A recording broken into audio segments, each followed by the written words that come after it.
Bom, pessoal, boa noite a todos. Namastê. Com muita alegria, a gente vai iniciar mais um estudo tão especial. E como esse estudo ele fica gravado, tem muitas pessoas que acompanham depois, né, pelo YouTube. Então, a gente achou muito especial a gente poder começar esse nosso estudo de hoje, apresentando um pouquinho o Ricardo e falando um pouquinho sobre o nosso estudo, porque outras pessoas que talvez não conseguem acompanhar aqui no ao vivo, né, podem então ter um pouquinho mais de informação. Então, quero apresentar para vocês um pouquinho, falar um pouquinho do trabalho do Ricardo. O Ricardo é uma pessoa tão especial, está aqui partilhando esse conhecimento com a gente. O Ricardo ele tem dedicado a vida inteira dele à ciência oculta e à busca da verdade. E ele é doutor com tese em filosofia do yoga.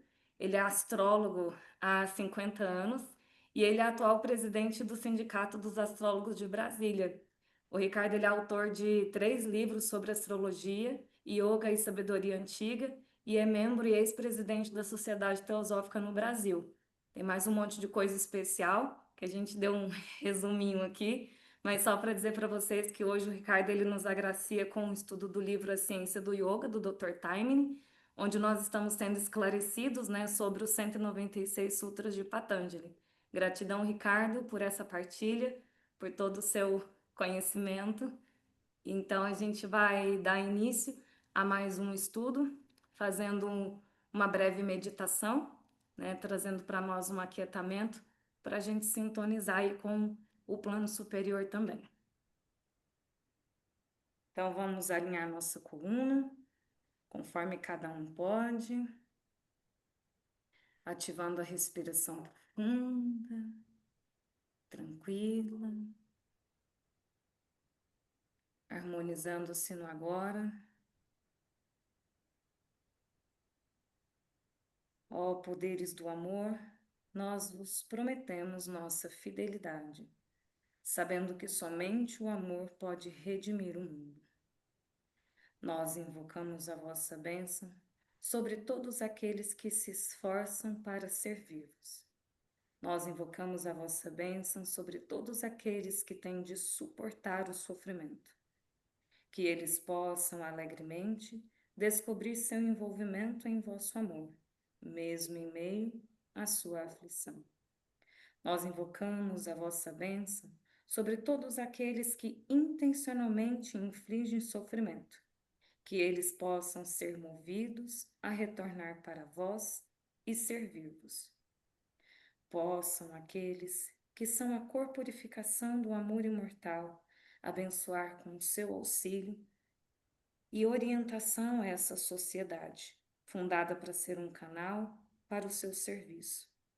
Possam eles inspirá-la com sua sabedoria, fortalecê-la com seu poder e vitalizá-la com sua atividade. Namastê.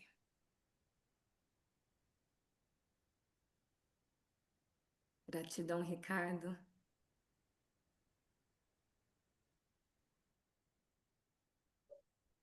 Boa noite.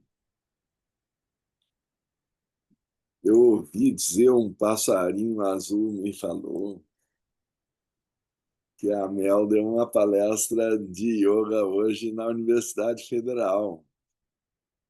Como é que foi isso, Mel? Foi muito especial, Ricardo. É uma disciplina eletiva que um professor está tentando colocar na grade obrigatória do curso de medicina e espiritualidade, para poder olhar o corpo não só como físico, mas de uma forma holística. Então, foi muito especial. Realmente, por esse ângulo, eu ainda não tinha visto entrar. Uhum. É uma responsabilidade que tu tens e é um motivo de glória para todos nós. Muito obrigado. Gratidão. Então, aos poucos, o Ocidente vai compreendendo, eu suponho, aquilo que está no Sutra 1:31, que nós com certeza já estudamos. Eu acho que sob tais condições é bom lembrar. Dor mental, desespero, nervosismo e respiração difícil são sintomas de uma condição mental dominada por distrações. Então, há mais de 2.000 anos, com certeza, possivelmente entre 2.600 e 2.300 anos atrás, Patanjali viveu e escreveu o Yoga Sutra de Patanjali, certo? Daí o seu nome. A medicina psicossomática era desconhecida no Ocidente. Ela começa a tomar vigor, talvez no século passado. A palavra somatização recém ingressa nos nossos dicionários, de como uma tensão psicológica pode gerar uma doença física. Soma quer dizer isso, corpo. Somatização é algo que se corporifica, que chega a afetar o corpo. Então, vou ler de novo. Dor mental, desespero, nervosismo. Eu usaria também a palavra da moda agora, ansiedade. Certo? E respiração difícil são sintomas de uma condição mental dominada por distrações. Então, só para situar novamente o nosso estudo, o Yoga Sutra é constituído de 196 linhas ou sutras. Na nossa maneira de pensar hoje em dia, parece até que não é um livro. Acho que eu já contei para vocês, ainda no meu mestrado, doutorado só piora, né? Mas no mestrado, primeira aula com o meu professor orientador, ele disse: o senhor está vendo aquelas dissertações ali na estante? Põe elas aqui de pé na minha mesa.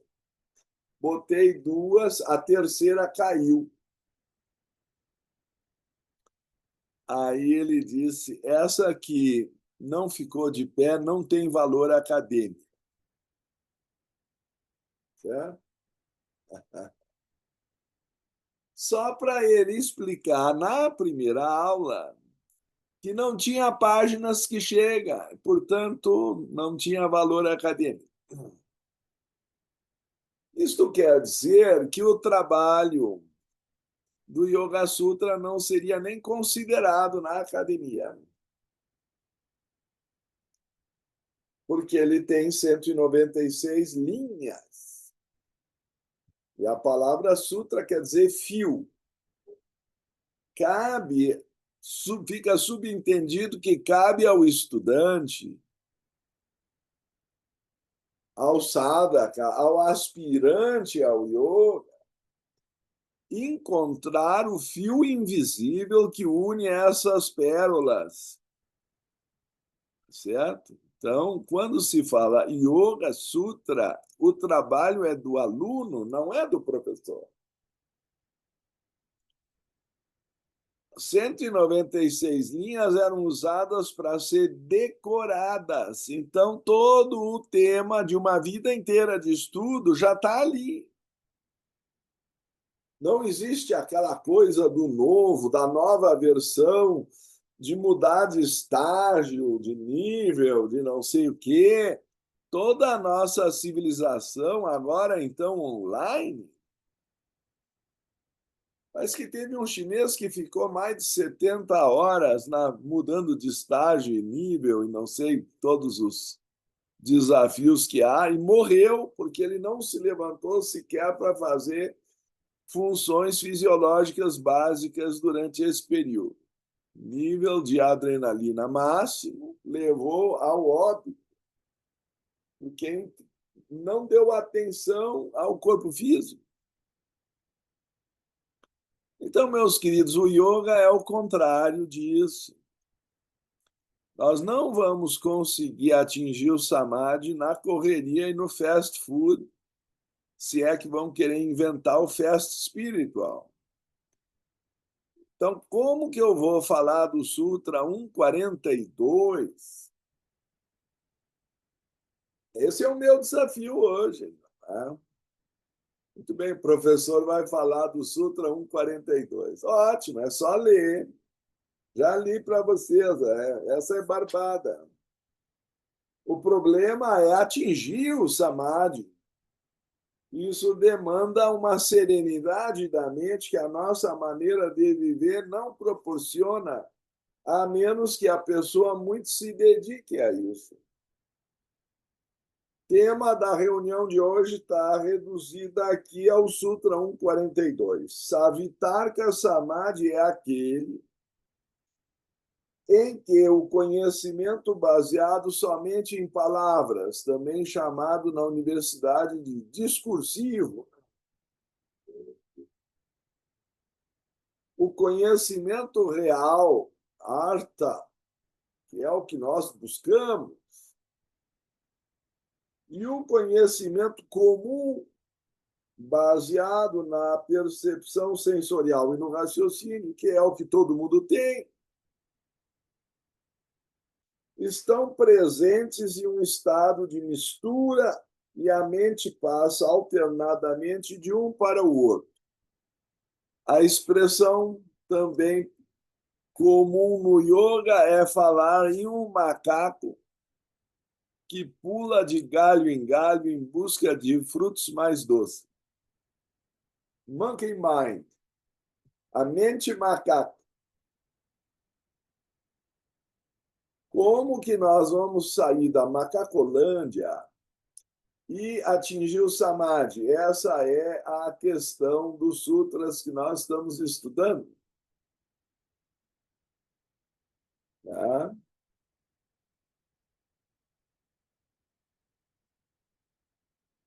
Então, gostaria que nós tentássemos entender o exemplo que o Dr. Taimini dá de uma emulsão.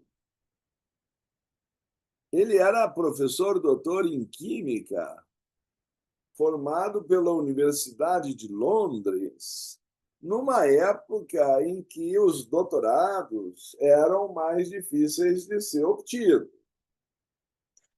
Daqui a pouco tudo é EAD e eu nem vou entrar no mérito, certo? A conclusão disto é que ele dá um exemplo de química para fazer uma analogia, tá certo? Então, para não entrar muito em assunto científico, uma emulsão é uma suspensão de partículas que não estão totalmente integradas do ponto de vista químico. E o exemplo que eu costumo dar é o suco de maracujá, que dizem que é calmante. Aliás, o meu nome vem da palavra linde, que quer dizer tilha, da qual se faz também um chazinho calmante. Então, acredito que algum ancestral meu já tinha essa função e ficou conhecido como aquele que dá o chá de tilha. A versão moderna é o chá de camomila, tá certo? Então, acho que está na linhagem ancestral essa ideia.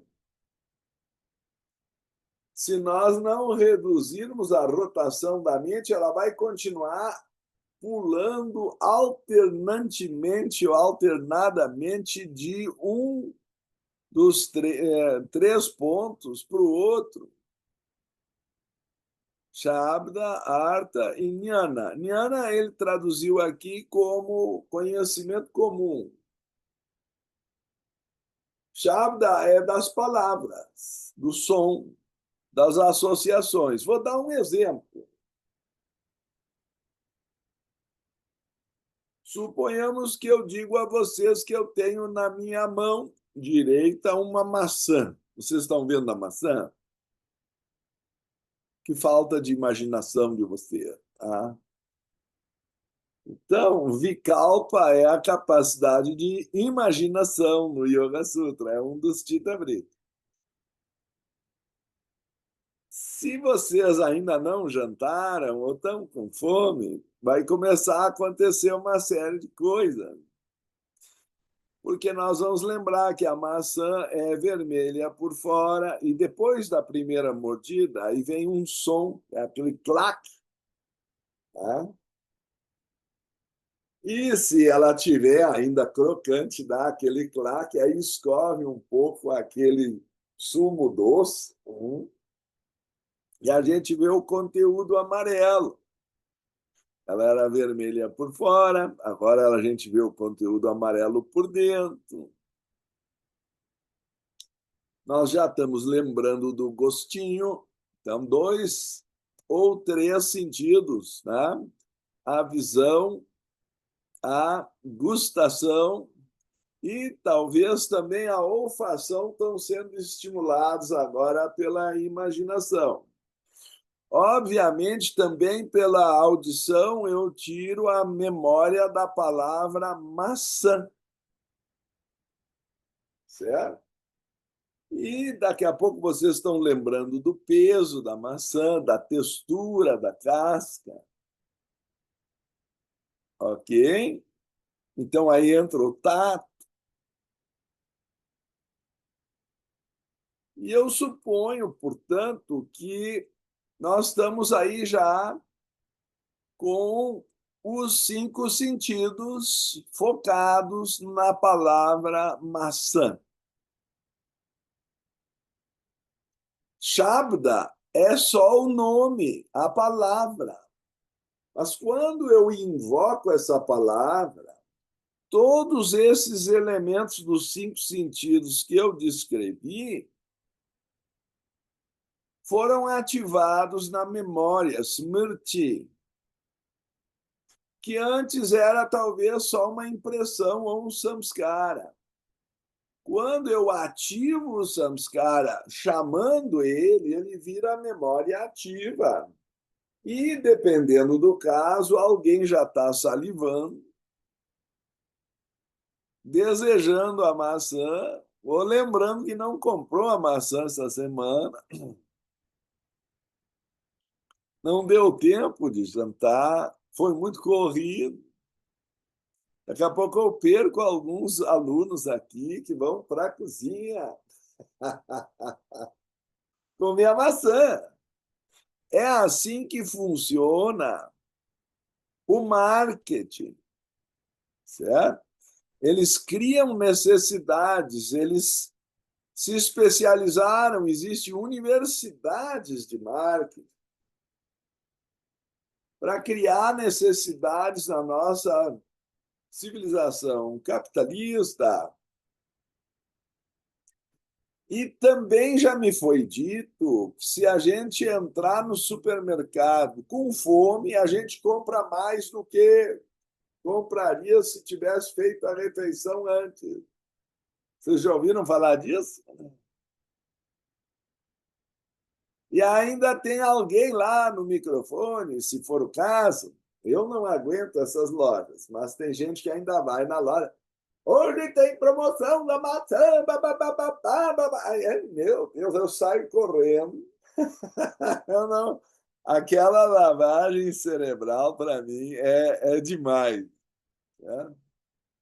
Mas todo esse esquema é montado para a pessoa comprar mais maçã do que precisa. Daqui a pouco até apodrece, eu vou ter que fazer caridade, entregar para a portaria e não sei o quê, porque eu comprei mais maçã do que eu preciso para comer. Tá certo? Sem falar que aí eu vou ter que trabalhar mais, porque isso aí, na melhor das hipóteses, vai para o meu cartão de crédito, e daqui a pouco eu sou escravo da cobrança do cartão. Ó, a Mel já está tomando suco de maçã lá.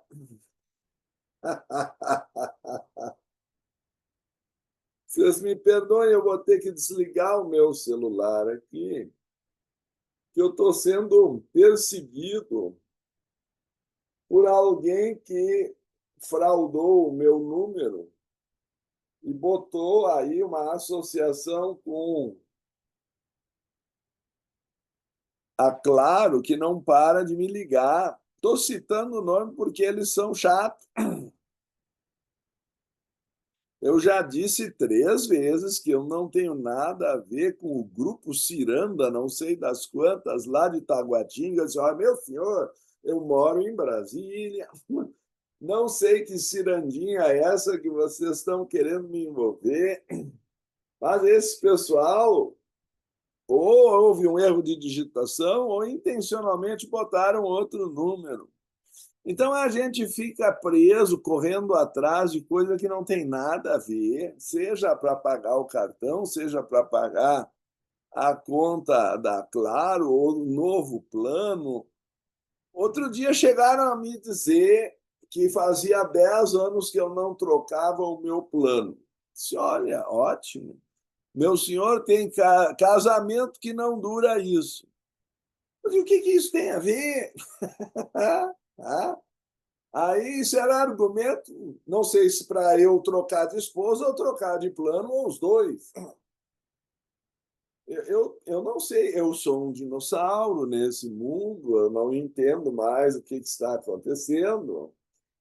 Que febre é essa de trocar e mudar e atualizar? Agora também recebi hoje uma notícia que não pode atualizar o WhatsApp, porque estão querendo empurrar esse troço, que aí aperta ali, clicou, entra um monstro, um vírus monstro que destrói tudo, rouba a senha, não sei mais o quê, não pode atualizar o celular, etc.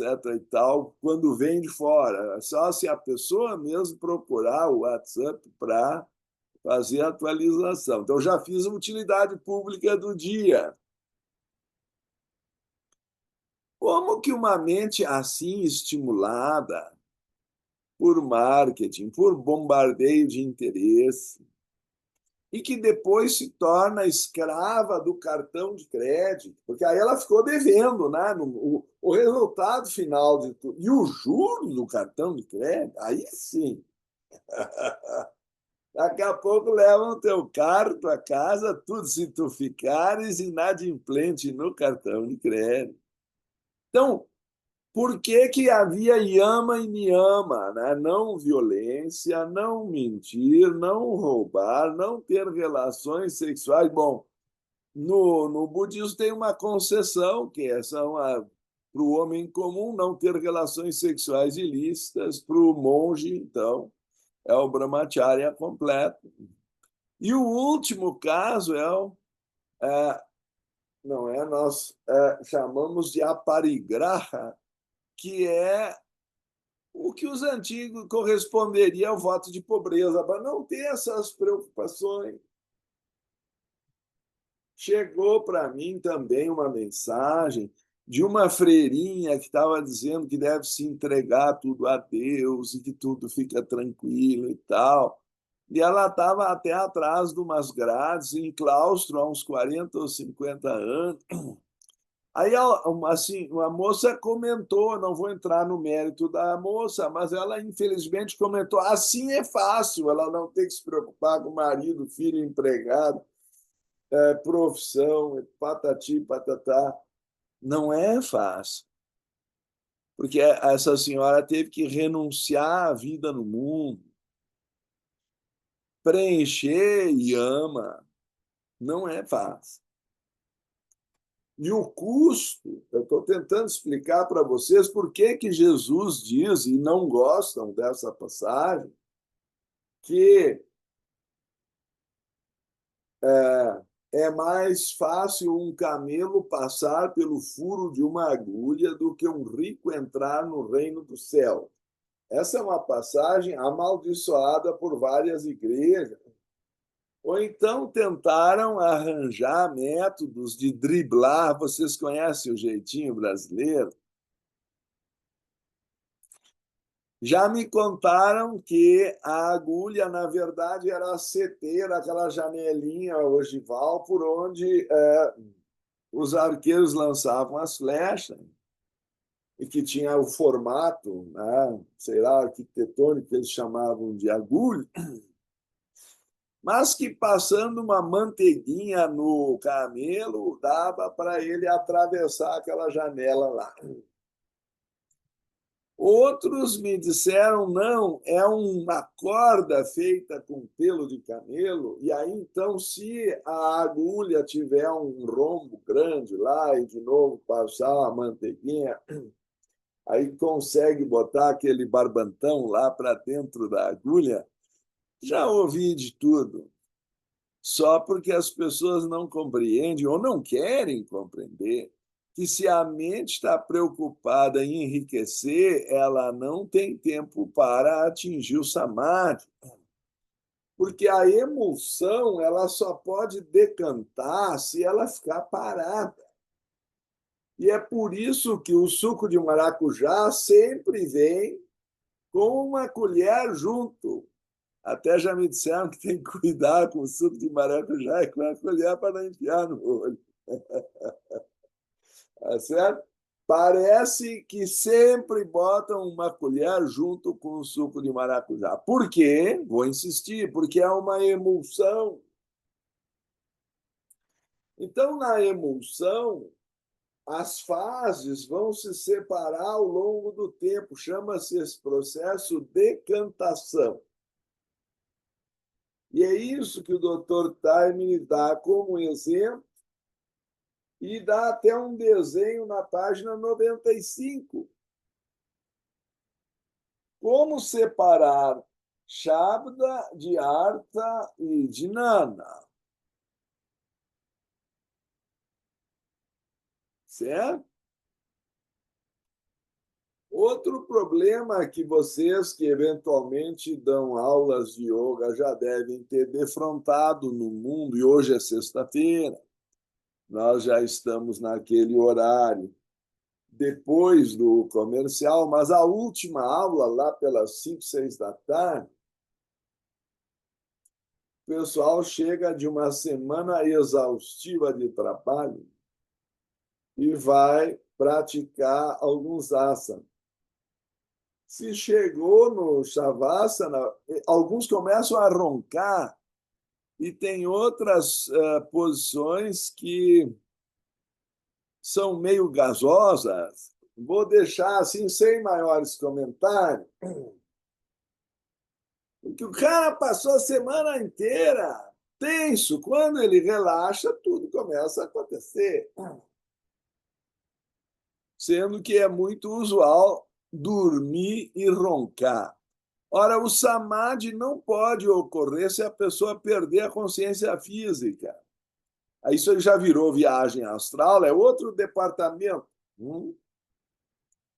O samadhi traz a consciência dos veículos superiores para o cérebro de tal maneira que quando o samadhi terminar, a consciência se transformou mesmo no nível físico. Jesus dizia que o espírito está pronto, mas a carne é fraca. Então, a dificuldade não é ter o êxtase espiritual nos mundos internos ou inconscientes. Lá nós já somos perfeitos. A dificuldade está em trazer artha claramente ao cérebro físico. Não é uma entidade que a pessoa incorporou, porque depois ela nem sabe quem foi. não estamos aqui, para usar a expressão popular, cedendo o cavalo. Nós estamos organizando a prateleira mental e separando o que é palavra, e eu dei o exemplo para vocês da maçã, mas vocês vão para outro país, vai ser Apple, né? Vai ser manzana, e assim por diante. Estou certo? A palavra em si não diz nada, o som foi criado para designar. E o conhecimento discursivo pode ser muito bonito no nível da erudição, mas ele não vai acrescentar ingredientes experienciais. Um conhecimento comum, às vezes, está envolvido em várias superstições. Haja visto 700 pessoas seguirem a Terra plana, a Sosete ainda estava se divertindo lá no grupo. Nós estamos lutando para conseguir 1.000 para o OneFire, para ele entrar no YouTube e ser acessível. O Fernando estava dizendo, não, já alcançaram, pode. Não, não, deixa aumentar o número. Por que que ele já está tirando, tirando o gás do pessoal antes da hora?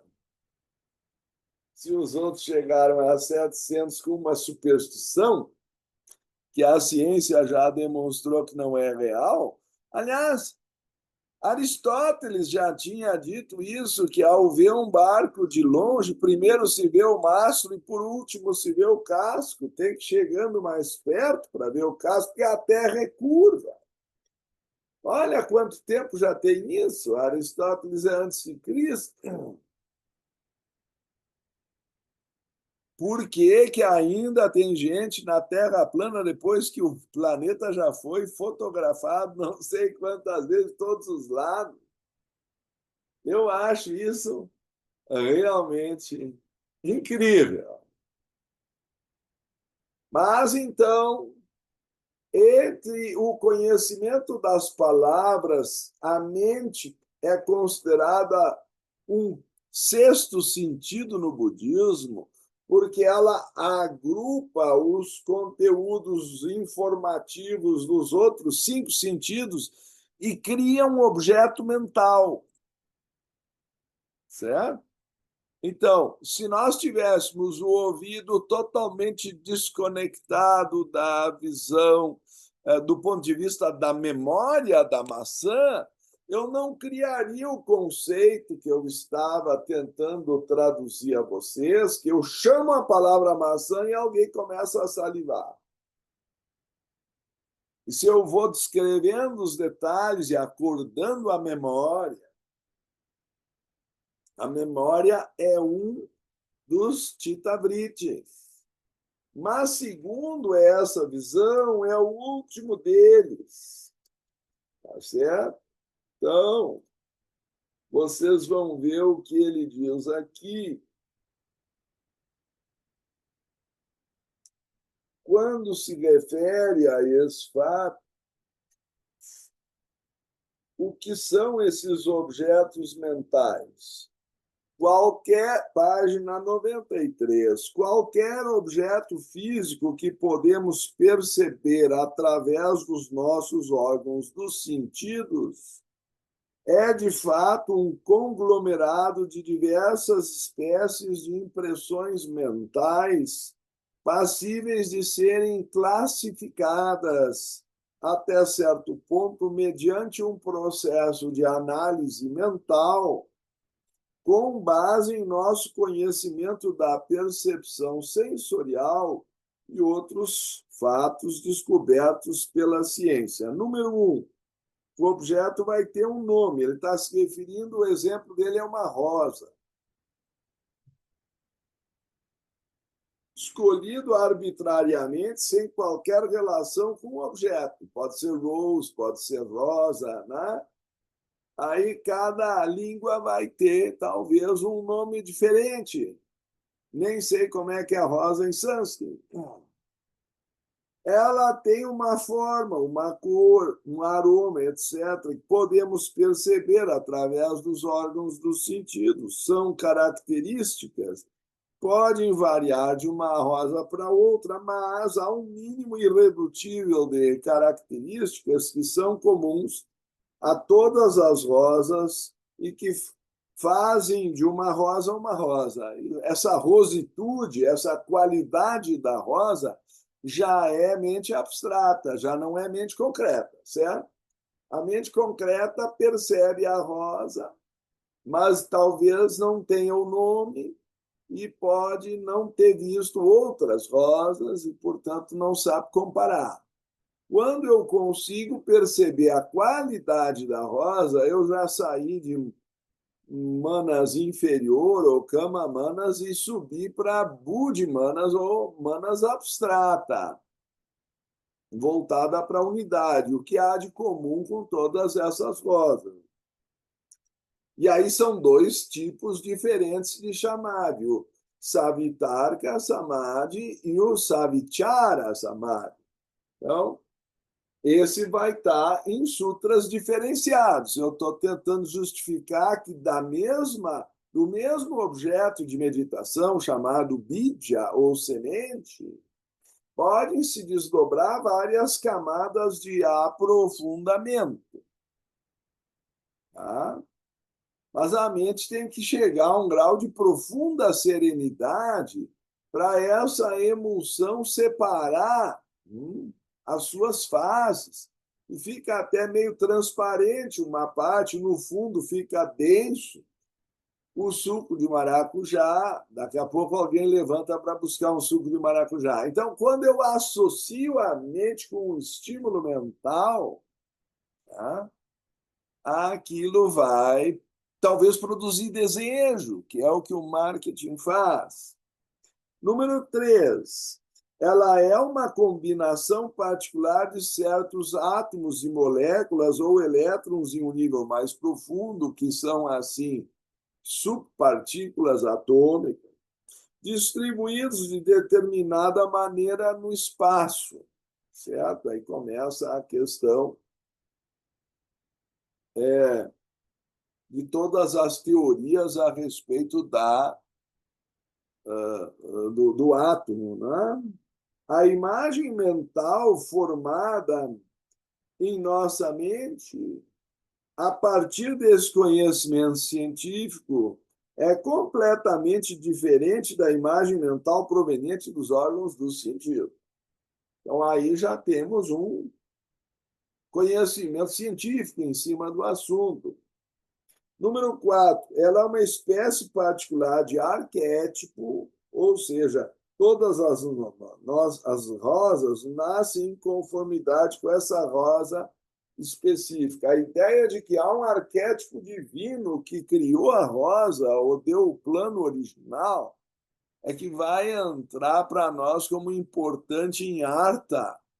Eu vou conhecer a essência da rosa e não a sua aparência pelos 5 sentidos.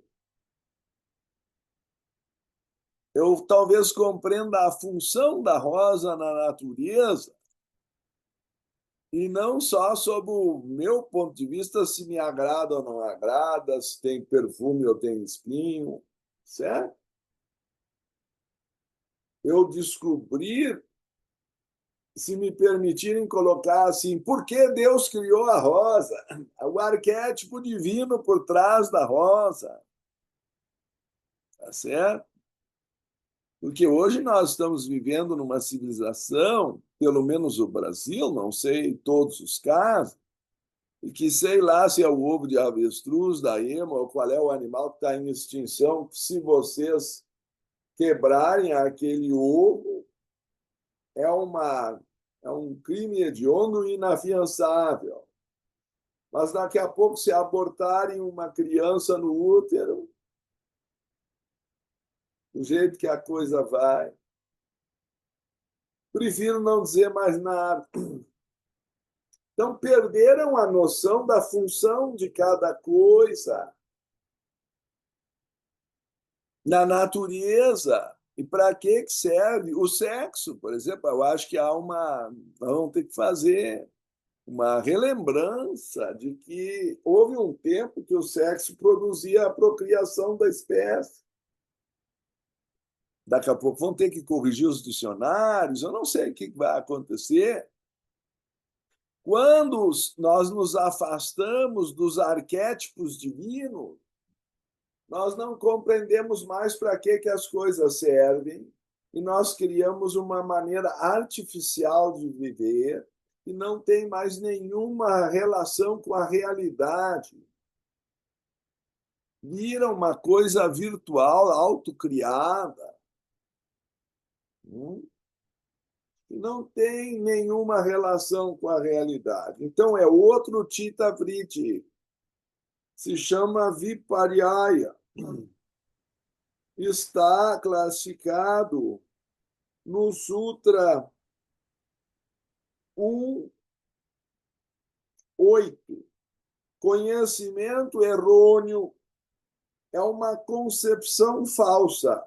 O nome sânscrito é Vipariyaya. O conhecimento errôneo é uma concepção falsa de uma coisa cuja forma real não corresponde a tal concepção errada. Dizer que a Terra é plana é uma suposição, é um erro, é uma criação mental enganosa. É diferente de Pratyaksha, de Pramana, onde os fatos do conhecimento correto são baseados em cognição direta, inferência ou testemunho. Então, isso tem mais a ver com o que nós chamamos de conhecimento comum ou de conhecimento científico. Uma imagem evocada por palavras sem base em nenhuma substância é fantasia, às vezes também traduzida por imaginação, vikalpa. Eu acabei de fazer uso disso e é possível sentir fome, sede, querer comer a maçã, buscar uma rosa, entrar no supermercado, comprar uma coisa que nem sabe por que comprou. Eu caí nessa uma vez, comprei uma esteira. Achei, vou fazer exercício em casa quando estiver chovendo. Meses depois descobri que a maior utilidade da esteira que eu tinha comprado na internet era um varal auxiliar. Quando já estava cheio, o outro varal, minha esposa aproveitava e pendurava a coisa, ela vinha empregada, pendurava mais outra. Aí eu me convenci que era hora de revender a esteira para diminuir o prejuízo. Botei lá no mercado virtual, não sei das quantas, e aí daqui a pouco vendeu a esteira. Foi uma maravilha que nem o sítio. Você sabe que o sítio traz duas felicidades. Uma quando se compra e outra quando se vende. Certo? Então,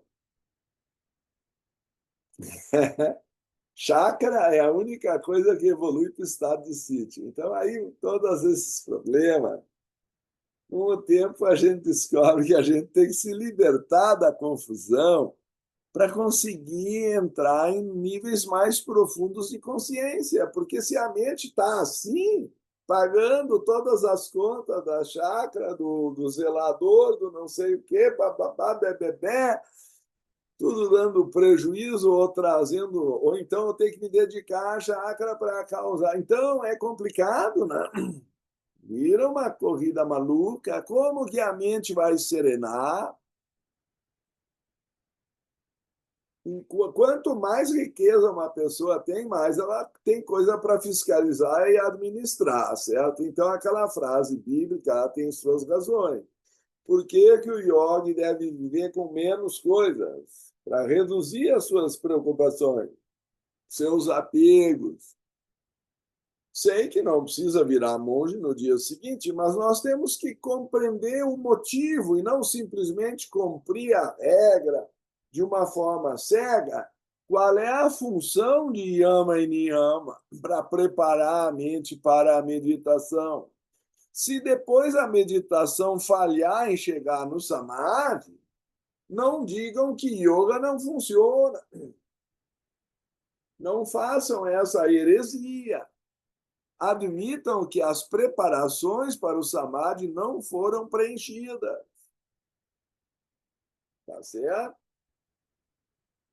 Outro dia, eu acho que eu já contei para vocês, bateu uma saudade do bolo da minha sogra, a dona Adélia. Aí chamaram a nossa funcionária antiga, e foi babá dos meninos e tal. Já faz parte da casa, a dona Margarida. E pediram. Agora ela já foi, ela voltou para a terra natal dela. Não vou entrar nos detalhes, graças a Deus ela está bem. Tá? Reencontrou um ex-namorado de 29 anos antes. Sim, um fenômeno. Ciclo de Saturno. Tá? E naquela vez o pai não tinha deixado ela casar com o cara, agora teve um ressurgimento depois que o cara se divorciou da outra e tal. Eu não vou entrar em todo o detalhe. Dá para fazer uma série no Netflix, tá bom? Todo mundo já gostou.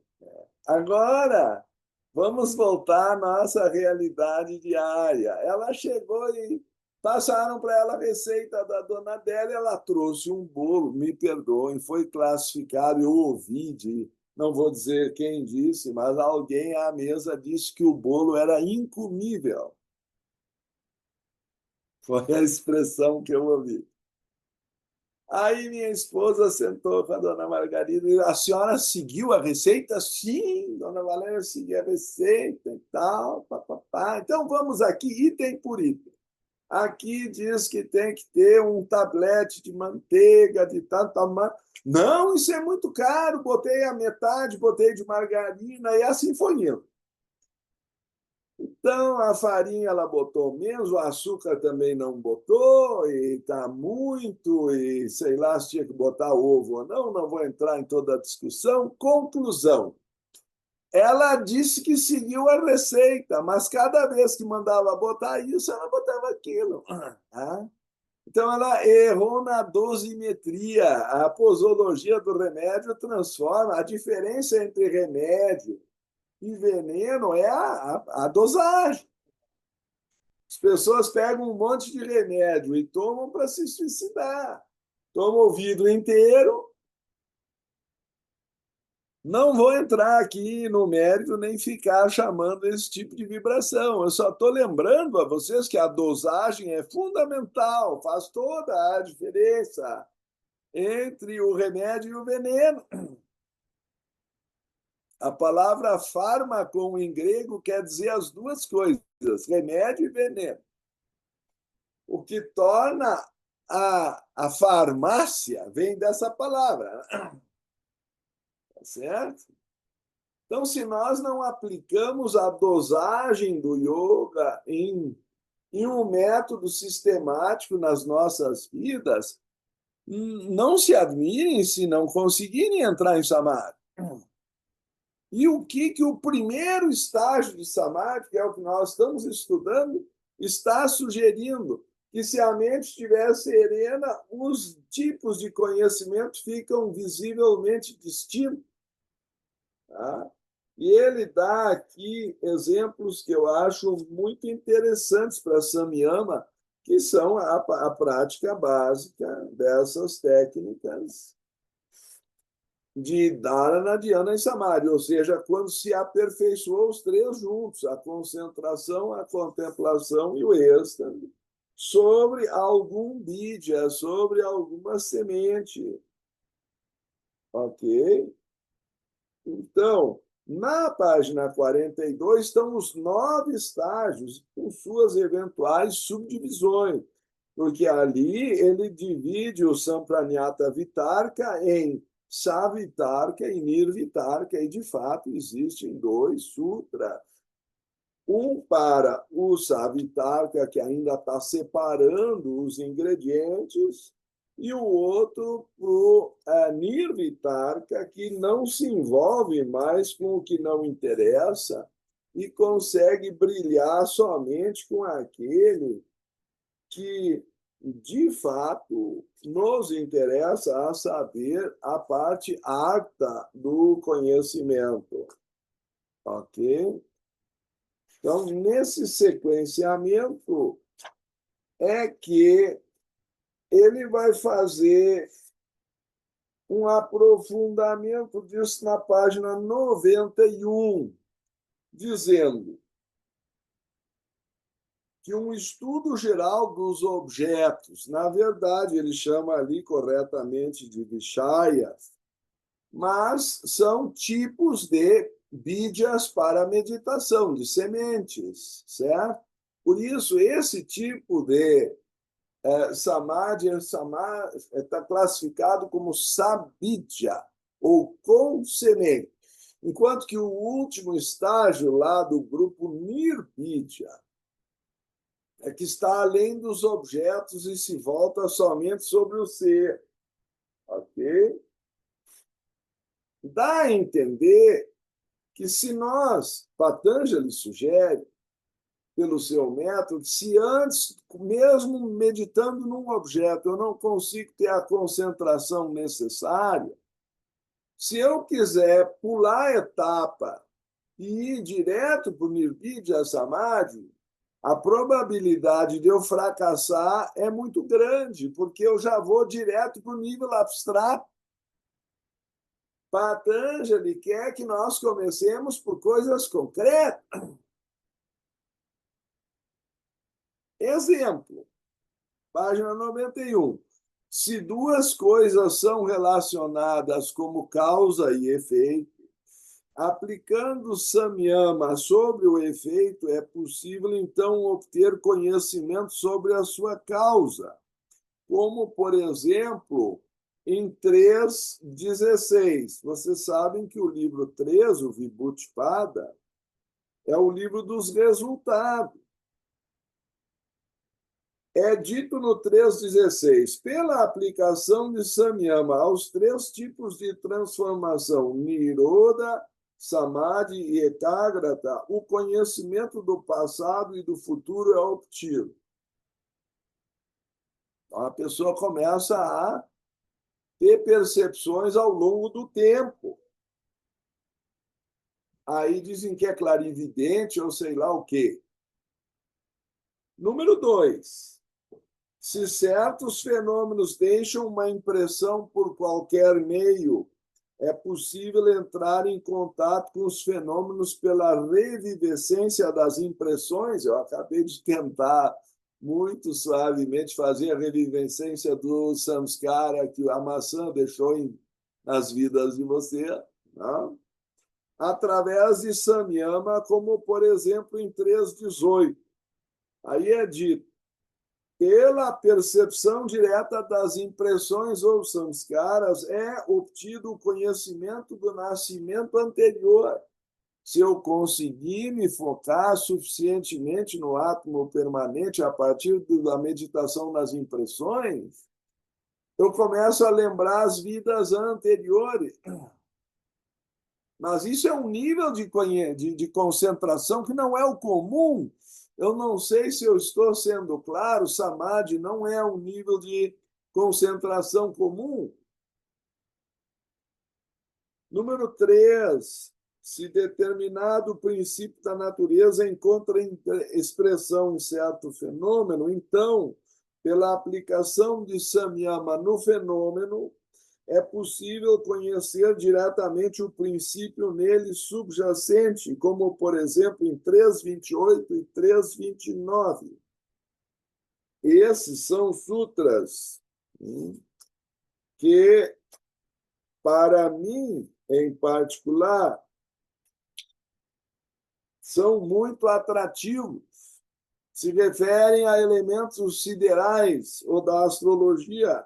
Aplicando o samyama à Lua, obtém-se conhecimento em relação à configuração das estrelas. Aplicando o samyama à estrela polar, obtém-se conhecimento dos movimentos das estrelas. Páginas 254 e 255. Eu vou abrir um breve parênteses, porque a minha tese trabalhou no item 5.3, o Sutra 329, que acabamos de ler. Está certo? E vou fazer aqui o comentário de Shankaracharya sobre esse sutra. Portanto, muito interessante. Vocês sabem que Shankaracharya deve ter vivido no século VIII depois de Cristo e Patanjali, pelo menos, no século III antes de Cristo. Então, no mínimo, eles estão separados por 11 séculos, o que dá mais de 1000 anos. Mas, por isso mesmo, o interesse de Shankara pelo Sutra 329 me chamou a atenção e eu comentei e citei na página 314 da tese. Suponho vocês saibam, se chama o Yoga Sutra como ciência do autoconhecimento. Esses livros que eu recomendo estão sempre na editora Teosófica, tá certo?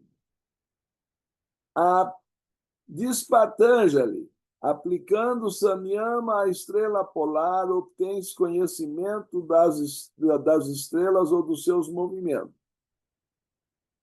Shankara comenta esse sutra afirmando que aquele que aplica Samyama sobre a estrela polar, abro aspas, aprenderá o movimento dos astros, como eles convergem e como se separam.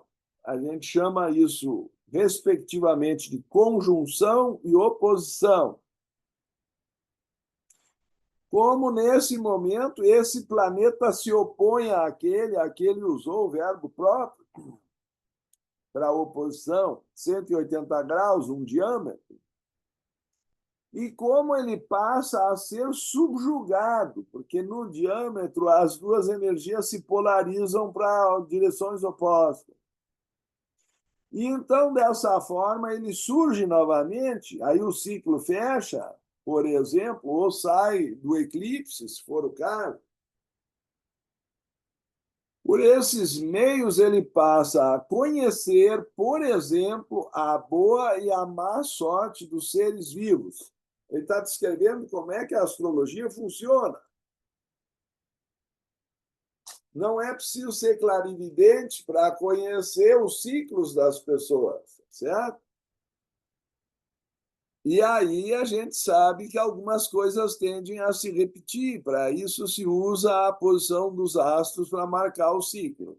Eu não vou entrar em todos esses detalhes, mas estou mostrando que na tradição do yoga e do chamado ocultismo oriental, tudo isso está mesclado.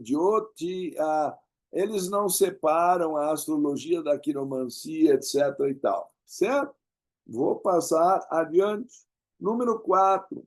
Se determinado objeto é a expressão de um arquétipo, então, pela aplicação de Samyama sobre o objeto, é possível obter conhecimento direto do arquétipo, como no caso de 330. 330 fala sobre, eventualmente, a organização corpórea. Então, por exemplo, página 256. Pela aplicação de Samyama ao centro do umbigo, obtém-se conhecimento da organização do corpo. Daqui a pouco vai conhecer os nadis, os canais de fluxo do prana, a partir do chakra do umbigo, que é chamado de Manipura. Ok? Aí vem o número 5. Se determinado centro no corpo é um órgão ou veículo de uma faculdade superior, então, pela aplicação de Samyama sobre o centro, quer dizer, sobre o chakra, estabelece-se contato direto com o veículo faculdade, como, por exemplo, em 333 e 335. Aplicando o samyama, a luz sob a coroa da cabeça, obtém-se a visão dos seres que atingiram a perfeição. Então, meditar nesse ponto, chamado chakra coronário. E no mestre, no Buda, no Cristo, no mestre espiritual que lhes atrair, isso pode, inclusive, produzir um elo de ligação telepática com o mestre, e é daí que flui uma bênção toda especial, e por algum tempo a pessoa entra na aura do mestre, é o que se chama de discipular, essa linha de conexão magnética entre dois seres que não é física. Assim como eu posso me ligar às estrelas, eu posso me ligar ao mestre. Então, escolher o arquétipo adequado para a meditação, como se apresenta lá no Sutra 1.37. Nós já lemos o 1.37, mas vocês vão ver a conexão de um sutra com o outro. Página 81. Também a mente fixada naqueles que são livres de apego adquire firmeza. São chamados vitaragas, ou aqueles que transcenderam os desejos. Então, a correlação do 1.37 com o 333, eu acho que é mais que evidente, mas tem gente que lê os Yoga Sutras e não vê isso. Um é a técnica, o outro é o resultado, se a técnica for suficientemente aprofundada, porque como o mestre é um ser vivo, imortal, ele vai acabar respondendo cedo ou tarde ao chamado. É como uma mensagem do WhatsApp. Pode ser que ele esteja ocupado naquele momento. Eles têm o que fazer com certeza, mas está lá o registro, a ligação foi feita. A bênção virá. É uma questão de tempo e talvez de reforço ou insistência. Mas é assim que o yogi vai entrando em relação com a grande fraternidade branca. Tudo depende do grau de concentração da mente. Ok? Agora, o pessoal apressadinho, se é que eu conseguir expressar quase meia hora tentando explicar o ritmo, como as pessoas andam vivendo, aí o yoga não vai funcionar. Certo? Talvez ajude um pouco a saúde física enquanto está praticando, talvez não consiga nem relaxar direito, ou, quem sabe, conquiste um ronco no Shavasana.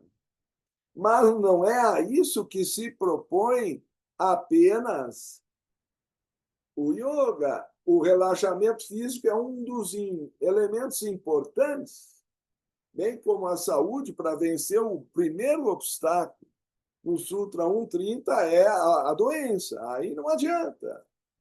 Se a pessoa está com úlcera, está problema respiratório, está com dor na nuca, está com... Como é que ela vai meditar? Primeiro, ela tem que botar o corpo em dia. Será que isso fica claro? Para que os asanas e os pranayamas servem? Por que são o terceiro e o quarto passo? São 8 passos para chegar no samadhi. O pessoal aqui do fast food quer direto para o 8º passo, não vai chegar lá. É uma maneira de viver que conduz a esses estados de consciência. Aplicando o samyama ao coração, obtém-se o percebimento da natureza da mente. Isso é o que ensina Sri Ramana. Ali pulsa o eu sou. Se eu conseguir me concentrar no Anahata Chakra com a devida profundidade, essa é uma técnica de Laya Yoga, Por isso que o Anahata Chakra está na capa do livro, certo? A pessoa vai ao centro do ser. Isso não é de uma religião nem de duas. Se fala no Sagrado Coração de Jesus, é nome de escola aqui em Brasília, Sagrado Coração de Maria, e por aí vai. Se vocês conseguirem ter o grau de concentração necessário. Então, no fim, sempre o problema é esse. É atingir o grau de samadhi. Mas eu estou tentando fazer o menu aqui. Quando a pessoa chega a essa qualificação, ela pode escolher para onde ela vai dirigir o samadhi. Então, ele insiste em dizer que Shabda é referente ao conhecimento baseado apenas em palavras. Jnana refere-se ao conhecimento comum baseado na percepção dos olhos, dos sentidos e no raciocínio, mas que Artha refere-se ao conhecimento verdadeiro, arquetípico, que também está no nosso coração, ou, se quiserem, nas respectivas camadas da mente. O sexto exemplo, ele diz: se algo existe em diferentes graus de sutileza, uma derivada da outra em uma série, então, pela aplicação de samyama a mais afastada delas, ou sobre ao menos sutil, pode-se chegar ao conhecimento de todas as formas, passo a passo, como referido em 3:45. Então, vamos lá. Ele diz: pelo domínio dos Panchabhutas, também conhecidos como 5 elementos, é obtida pela aplicação de samyama aos seus estados denso, constante, sutil, interpenetrante e funcional. Bom, quando a pessoa domina os elementos, começa a apresentar uma série de capacidades que eu não vou aqui entrar em detalhes, mas, por exemplo, o Cristo caminhava sobre as águas, dominava as tempestades, começa a ter acesso aos elementais, enfim, e dentro do próprio corpo, poderes de cura e outras coisas mais. Mas esse grau de intensidade da mente não está, em geral, ao acesso do homem comum. Vamos dizer que isso é magia, ou sabe lá, são os sinais. O Vibhuti-pada, se fosse na antiguidade cristã, seria traduzido como o livro dos sinais, porque os poderes começam a aflorar. Por quê? Porque a pessoa conquistou esse grau de domínio da mente. Não sei se me faço claro, mas Patanjali está tentando dar a explicação de como é que funciona quando a mente chegar a esse estágio. Não sei se é um marketing do Patanjali. Ele está dizendo: se tu quer obter aquilo, tu tem que primeiro fazer isso. Se ele está tornando atraente o resultado, deixo a vocês chegarem às suas próprias conclusões.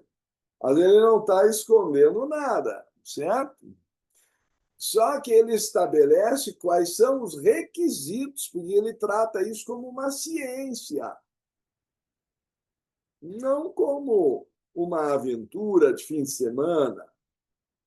E eu não sei se está claro para todos, mas eu acho que quando nós chegarmos no livro 2, isso vai ser melhor detalhado. Porque, sabendo talvez da natureza humana, ele começa pelo Samadhi-pada. O primeiro livro fala da última técnica. Poxa, mas por que ele começa pela última?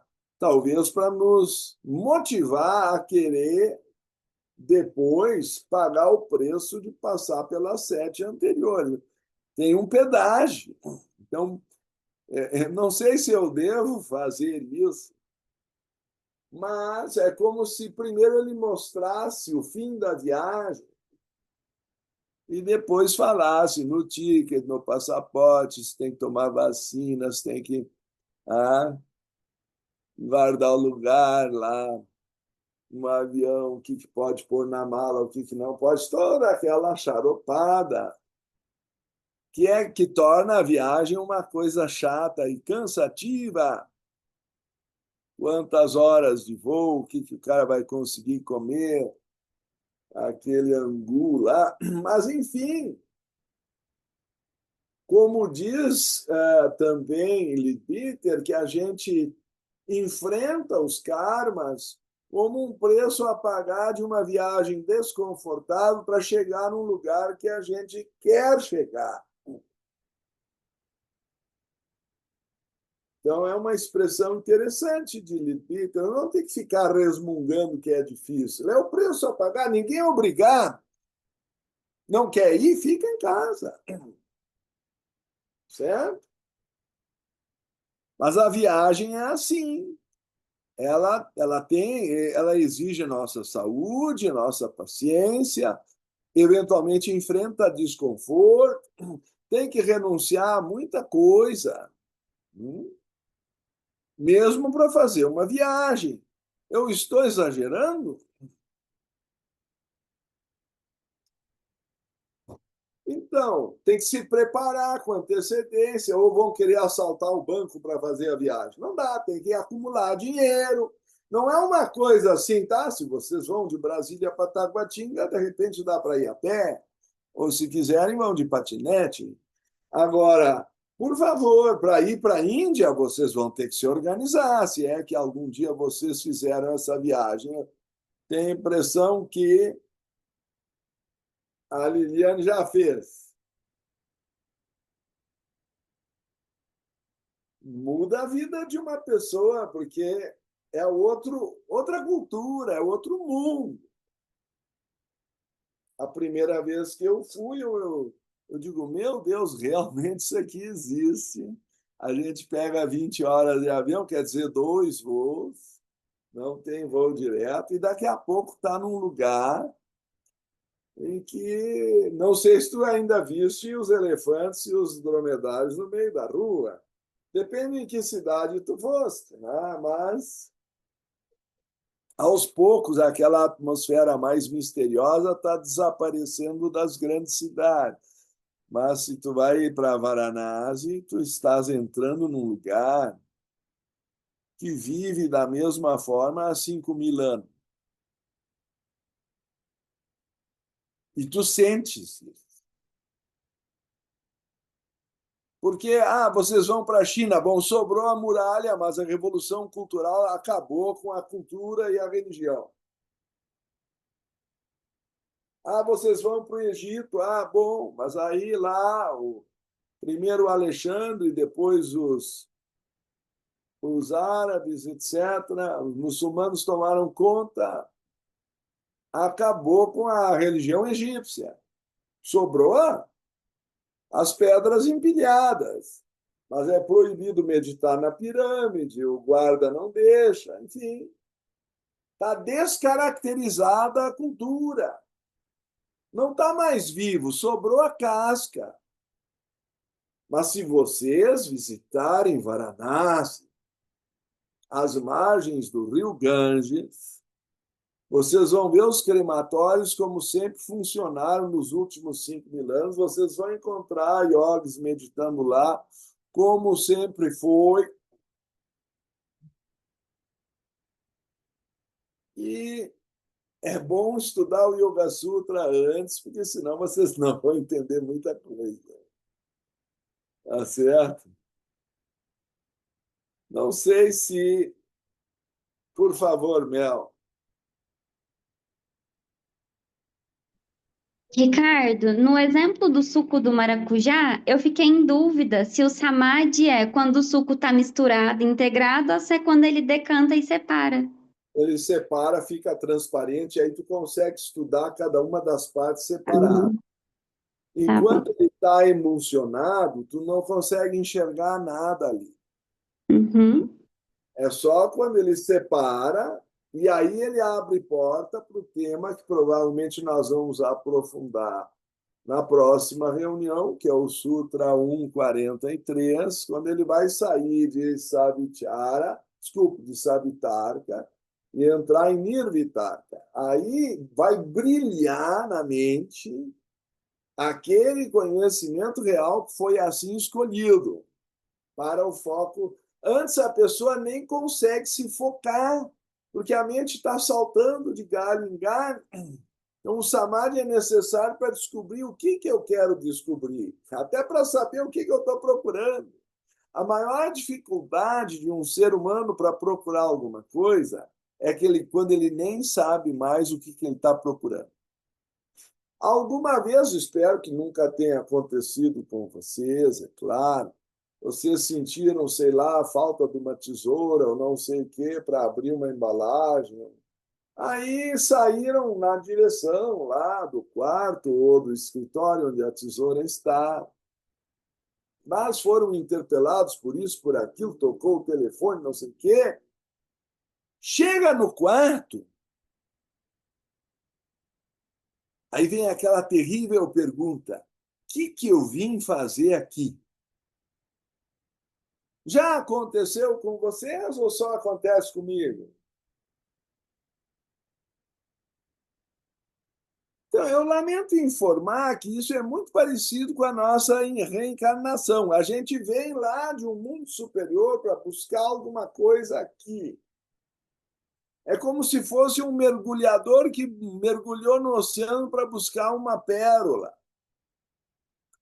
mas que pela pressão da água, pela, de repente, falta de ar na profundidade, na densidade da água, ele acaba, de alguma forma, esquecendo o que ele foi buscar ou não completando a missão,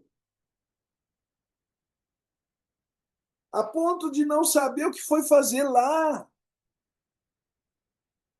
Tem gente assim completamente perdida nesse planeta e não são nenhum nem dois. Perderam a referência do sentido da vida. Alguns até se suicidam. Né?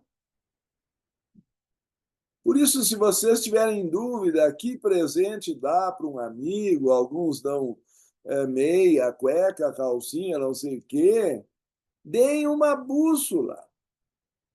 Tem utilidade fantástica. Pelo menos no plano físico, a pessoa começa a se achar. O pessoal está muito perdido. Eu estou brincando com o assunto, mas é verdade. Então, o Yoga Sutra está nos ensinando qual é a missão da vida, quais são os objetivos, como conquistar a condição de compreender, porque a mente está numa emoção confusa em que as pessoas trocam a causa e o efeito. Eu ouvi outro dia um governante nosso, prefiro não entrar em detalhes, dizendo que o culpado não era quem usava, era quem vendia, era quem usava. Então, eu digo, meu Deus do céu, botei lá no meu Facebook, porque eu acho que é o último estágio de confusão que uma mente pode chegar, ou então de querer vender uma confusão para justificar não sei o quê. Quando eu não vejo mais a nitidez da causa e do efeito, quando eu não consigo mais perceber que a ignorância espiritual é a causa do mal, eu não consigo nem distinguir o bem do mal, aí nós estamos numa emulsão de maracujá movimentada pela colher. Eu não consigo enxergar o outro lado do copo, mesmo que ele seja transparente. A agitação da mente não deixa eu ver a realidade que está além. Não sei, Mel, se isso responde tua pergunta. Por favor, Vani. É, não, é sobre essa. Eu vejo assim que eles é criada uma narrativa, e aí as massas vão atrás daquela narrativa e ficam O perdidas. pessoal não percebe que isso é apenas confusão. É, é, O que ele chama no Sutra 143 de clarificação da memória? A readquirir discernimento, saber para que o sexo serve, para que a alimentação serve. Não tem que chegar aos 500 quilos, que nem eu vi outro dia. Na minha terra é peso de res. Tá? Mas um mexicano lá chegou a 500 quilos. Eu tenho uma balança em casa, às vezes eu me excedo, aquela história da festa, mais uma fatiazinha, a vovó chega com não sei o quê, a tia com. E ai que tu não coma, senão apanha, então, ou é deserdado. Então, aí tu chega em casa e o peso excedeu. Será que dá para perceber que o dia seguinte, então, eu vou fazer jejum, eu vou diminuir? Né? Mas se eu entro numas de. Como é que uma pessoa chega a 500 quilos? que Não absurdo, eu foi também um não dia que sei. isso aconteceu. Não. Ela perdeu o rumo por muitos anos da vida dela. Não foi por um dia ou dois. Tá, perdeu o rumo, mas depois se recuperou. Passou a ressaca, caiu na real. Não! O cara ingressou por 10, 20, 30 anos numa cumilança que não acabava mais. Perdeu a noção de para que se come. A pessoa come para viver ou vive para comer? Essa é a questão. O discernimento começa por coisas simples. Desculpe, Ivani, se eu te interrompi. Não, tá. É muito, muito gostoso escutar tudo isso, eu gosto. Com esses exemplos, a gente, às vezes, bobos, a gente aprende. É muito É, bom. pois é. Aí chegou à conclusão, fez uma dieta, e, bom, claro que ele não era vegetariano nem vegano, né? Mas aí, enquanto um está lá comendo a coxinha de galinha, ele comia, não sei, o galinheiro inteiro, porque as refeições eram uma refeição só o dia inteiro. Ele começava comendo de manhã e até de noite, não tinha intervalo entre as refeições. Como é É, que eu não ouvi vai. outro dia a definição da vida dada pelo gourmet? Aquele Isso. lamentável intervalo entre duas refeições. Pô, mas então qual é o sentido da vida? É só comer? Para algumas pessoas é. Bom, aí vai chegar a 500 quilos. O corpo não foi feito para isso. Se nós começarmos a entender para que o corpo foi feito, se a pessoa fizer essa pergunta, ela já deu um grande passo para descobrir o sentido da vida. Porque a maioria das pessoas destrói sua saúde ao invés de querer cultivá-la. Aí começa o problema. O nosso corpo é um templo, é o nosso veículo. Foi Ele o que serve São para a Paulo gente ensinou. poder estudar, poder fazer as coisas, né? Tenho que cuidar dele. Ele é o nosso escafandro de mergulho, mas nós temos que É, saber o que nós viemos buscar nesse mergulho, porque não adianta eu chegar no quarto e esquecer que eu estou buscando a tesoura. O que vai acontecer? Eu volto lá para a sala que eu estava com a tal da embalagem, aí eu vejo a embalagem e digo, ih, pronto, era isso que eu tinha que ter buscado. Aí eu vou ter que reencarnar lá naquele outro quarto. E Deus me perdoe se eu não esquecer uma segunda vez. Quantas vezes eu vou ter que reencarnar para descobrir o que eu vim buscar aqui embaixo?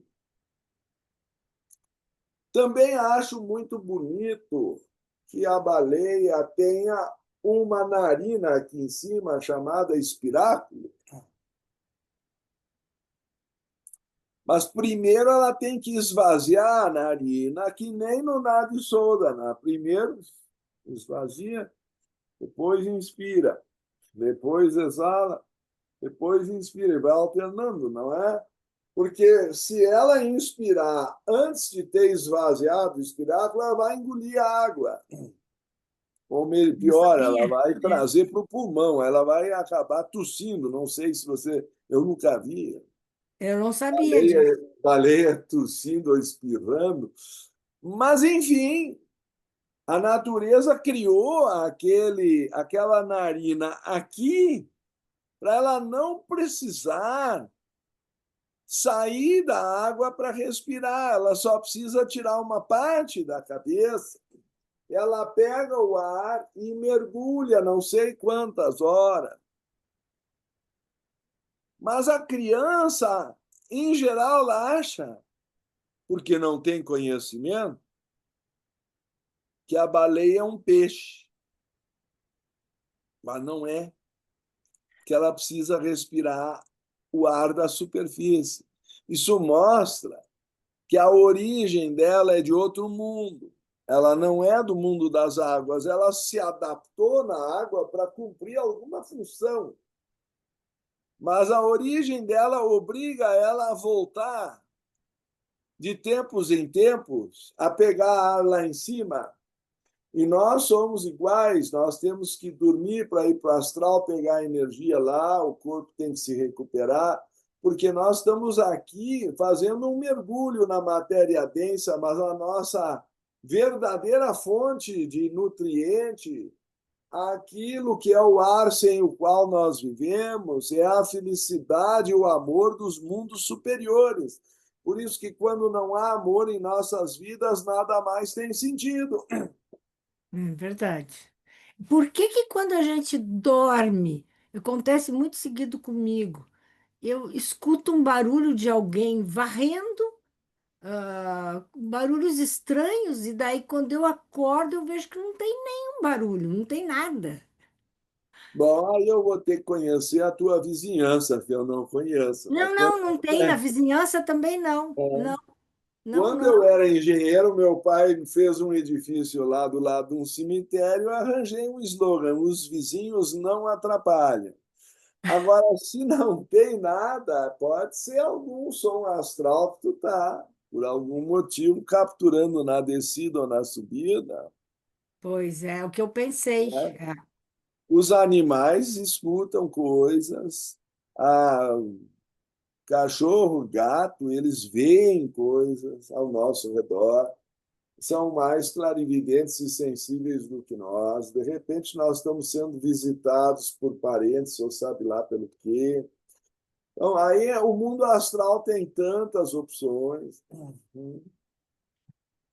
mas Gratidão. o Yoga Sutra salta por cima disso. Ele quer ir para níveis onde a baleia respira. Ele não está interessado no mundo das águas. Ok? Meus queridos, parece que eu cruzei o limite do tempo e tem que deixar alguma coisa. Se eu estou correto, é dia 12/12. É isso, Ricardo. Ricardo, Então mas eu ficou não posso fácil só lembrar, fazer, não é? posso fazer só uma confirmação dos meus processos aqui, só para Claro, por favor.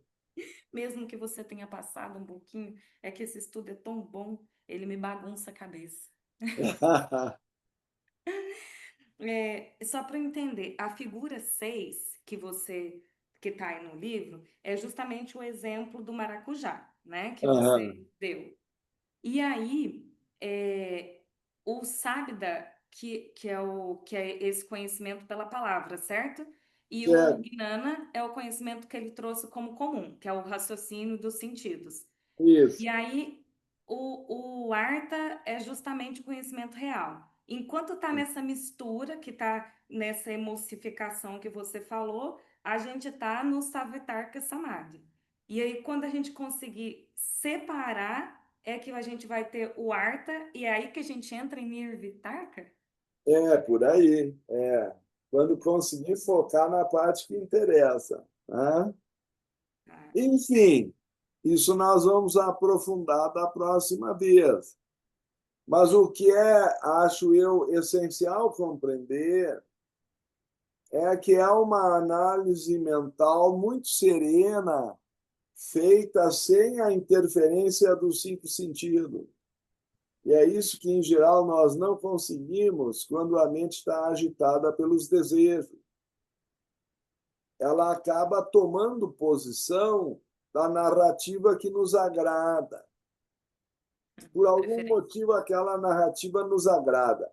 Aí eu não consigo mais ver a verdade por trás da descrição que a minha cultura, que eu tenho que ter dinheiro, que eu tenho que ter cartão black, que eu tenho que ter não sei o quê, porque aí o carro último tipo. Então a pessoa entra nessa engrenagem, ela se sente um loser ou um perdedor, porque ela não tem isso, porque ela não tem aquilo, ou então ela tem a outra descrição que vai invejar que os outros têm ou não têm, então tem que distribuir. Isso vira uma briga de facão sem cabo entre um lado e o outro. Daqui a pouco estão se matando. As guerras. Por que as pessoas empilham bombas e nem vão usar? Nós gastamos $1 milhão por minuto em armas para empilhar. Nós temos armas para destruir o mundo 200 vezes, enquanto 40 mil crianças morrem de fome por dia. Isso era antes da Covid. Pode ter aumentado o número. Para cada criança que morria de fome, correspondia a $36 mil gastos em arma. Então, tem alguma coisa errada nesse planeta, mas não adianta eu querer forçar as pessoas a serem fraternais. Isso só vai produzir guerra e reação. Nós temos que espiritualizar o planeta. Isso pode ser uma solução lenta. Começa com cada um de nós. Por isso dizia Krishnamurti e o Aldo Goro. Vós sois o mundo. A transformação começa em cada um de nós. Os polos opostos não ajudam, porque não precisava de partido nenhum, era só pegar o dinheiro das armas e transformar em alimento. Mas não é tão fácil. E se eu forçar, aí vai dar reação. É isso que as pessoas não percebem, porque aí vira um roubo. Justamente a asteia é não tirar a força. O que é roubar? É tirar a força. As pessoas não percebem que se o discurso é na baioneta e na ponta do fuzil, vai dar morte, mas não vai consertar o mundo, porque vai dar vingança, rancor, aí cria terrorismo. Porque o que é o terrorista? É o sujeito que se sentiu injustiçado e prefere morrer para não dar o gostinho, ele morre com as bombas abraçado com quem ele quer matar. Então é uma matança sem fim. Nós temos recursos para resolver todos os problemas econômicos do planeta. O problema não é econômico, o problema é espiritual, e é isso que as pessoas não veem. É que falta amor, falta fraternidade. Aí o problema é mais profundo, não é? E as soluções simplistas e narrativas simplórias, elas só produzem reação, porque elas não são verdadeiras, elas não vão ao âmago do problema. E o nosso verdadeiro problema é que nós somos baleias que precisam do ar espiritual da superfície além das águas. Por isso, o Lótus tem que cruzar o lodo e a água para desabrochar no ar, se abrindo ao sol. São os 4 elementos. É o retorno da semente do Lótus, é o Nivriti Marga até a iluminação. Meus queridos, eu vou passar a palavra, então, para a Lili. Ficou claro, Lili? Ficou sim, a gente tem que se tornar uma pessoa virtuosa, né? Yamas e niyamas. Muito bom. Ricardo, eu vou fazer a finalização com a meditação, mas eu também queria aproveitar para convidar o pessoal para participar do seu estudo da terça-feira, que eu também estou participando e eu acho que é tão especial. Eu sei que você conduz outros estudos também, que depois eu me situo para a gente poder falar aqui, porque tem uma galera acompanhando pelo YouTube e o Tem pessoal também também pode. na quarta-feira, às 18 horas, um estudo das cartas dos mestres. Mas o da terça, eu acho que é mais fácil, né? É sempre às 19h30. Uhum. E aí, esse estudo tão especial, pessoal, o Ricardo ele está conduzindo esse estudo é sobre a filosofia oculta a partir dos escritos da Besant e do Leadbeater, né? Então, às 19h30, como ele falou. E o diferencial desse estudo também é que faz a transmissão pelo YouTube, né, Ricardo?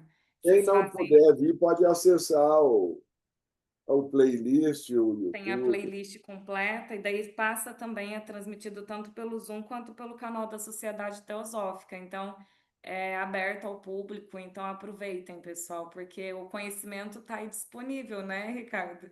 Então, se a gente está falando que a gente, né, precisa se tornar uma pessoa virtuosa, é isso, a gente pode partir a partir do Gnana Yoga desse conhecimento. Então, vamos para a nossa finalização? Então, vamos todo mundo alinhar a nossa coluna. Ah, só lembrando, então, que o próximo estudo, como o Ricardo mencionou, ficou para o dia 12/12, né, Ricardo? Às 19h30, que é o nosso do Get Satya, aqui pelo o Zoom mesmo, tá bom? Então, vamos alinhar a nossa coluna, trazendo mais uma vez a respiração profunda, consciente, buscando harmonizar um pouco mais os nossos pensamentos através da respiração cálida e tranquila.